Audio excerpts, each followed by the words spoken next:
গ্রেপ্তারি পরোয়ানা জারি হওয়ার পর সোমবার ২৭ জানুয়ারি আদালতে আত্মসমর্পণ করে জামিন পেয়েছেন ঢলিউড চিত্রনায়িকা পরীমনি। আদালতে জামিনের রায় শুনে কেঁদে ফেলেন এই নায়িকা। এদিকে বিগত কয়েকদিন ধরে পরীমনির পাশে নতুন করে এক তরুণকে দেখা যাচ্ছে। পরীমনির ফেসবুক পেজে এই তরুণকে নিয়ে একটি ভিডিও প্রকাশ পেয়েছে। তাতে পরীমনি লিখেছেন, পৃথিবীকে জানতে দিও তুমি এই পৃথিবীর আলো।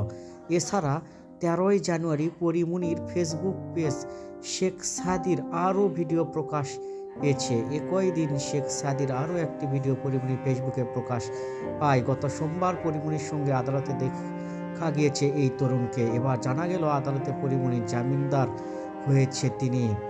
তরুণ সজীব অঙ্গনে বেশ পরিচিত মুখ, তিনি সঙ্গীত শিল্পী শেখ সাদি খান।